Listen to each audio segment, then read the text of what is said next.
तर आम्ही पोलीस कमिशनरकडे स्पष्टपणे मागणी केली,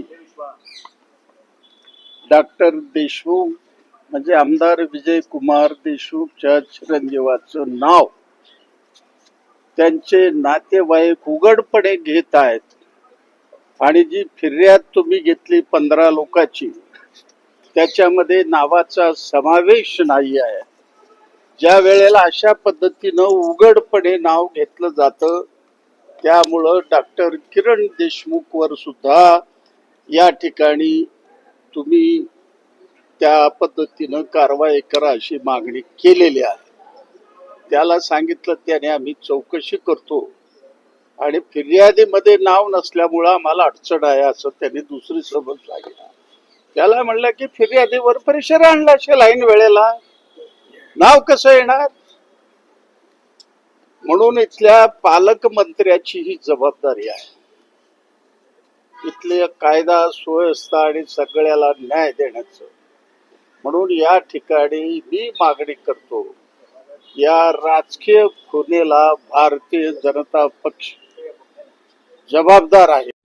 म्हणून पालकमंत्र्यांनी या जिल्ह्याचं राजीनामा द्यावा पालकमंत्र्याचा.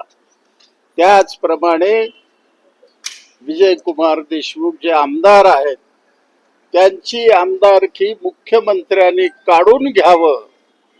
कारण आज आम्ही बघतो 60-62 वर्ष झालेलं आहे की अशा पद्धतीनं बिनविरोध करण्याकरता वाटेल त्यांचे मुडदे पाडणार, मनाला येईल तशा नोटा वाटणार, पाहिजे त्याला दारू वाटणार, पाहिजे त्याला जेवण देणार.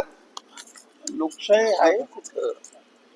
या सगळ्या गोष्टी आम्ही पोलीस कमिशनरला सांगितलेल्या आहेत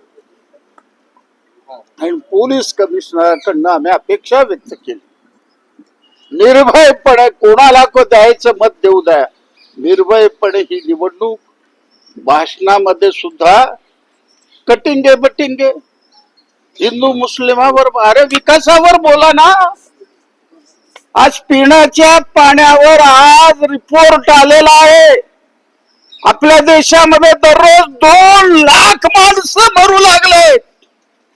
ज्या इंदूरला सरकारने गौरव केला त्या इंदूरमध्ये विषारी पाणी पिऊन 15 माणसं गेले, त्याच्यात 6 महिन्याची मुलगी गेली. सोलापुरात तीच कथा. या प्रश्नावर तुम्ही बोला ना. लोकांना अशा पद्धतीनं मुडदे पाडणं, जर तशा पद्धतीचं तुम्ही घेणार असाल, डॉक्टर बाबासाहेब आंबेडकरने आम्हाला घटना दिलेल्या आहे.